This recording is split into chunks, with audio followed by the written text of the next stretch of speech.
Masjid Raya Baitur Rahman Banda Aceh memiliki sejarah yang cukup panjang. Masjid ini menjadi saksi bisu atas berbagai peristiwa penting yang pernah terjadi di Aceh.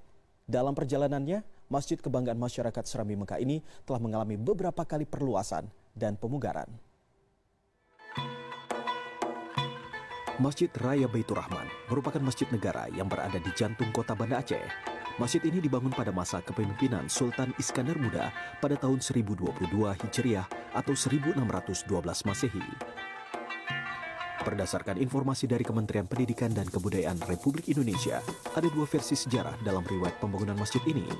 Sebagian sumber menyebutkan masjid ini didirikan pada tahun 1292 oleh Sultan Alauddin Johan Mahmud Shah.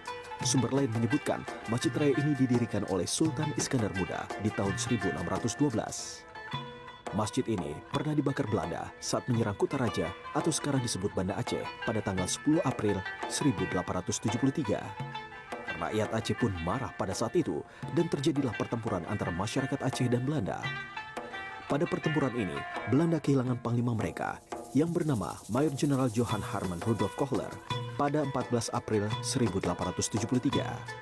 Pada bulan Maret 1877, 4 tahun setelah Masjid Baitur Rahman terbakar, Gubernur Jenderal Van Landsberg menyatakan akan membangun kembali masjid yang memiliki pengaruh besar bagi rakyat Aceh. Pembangunan kembali Masjid Raya Banda Aceh berlangsung pada 1879 hingga 1881. Arsitektur bangunan mengadaptasi gaya Mogul India dengan hanya sebuah kubah. Pada tahun 1935, masjid diperluas di bagian kiri dan kanannya masing-masing 2 kubah, hingga akhirnya masjid memiliki 5 buah kubah. Di tahun 1975, masjid kembali diperluas dengan menambah 2 kubah dan 2 menara. Hal ini dilakukan dalam rangka menyambut Musabaqah Tilawatil Quran tingkat nasional ke-12 tahun 1981. Terakhir, pada tahun 1991, di masa Gubernur Ibrahim Hasan, Masjid Baitur Rahman kembali mengalami perluasan yang meliputi halaman depan dan belakang, serta menambah 2 kubah. Iqbal Kurniadi, CNN Indonesia.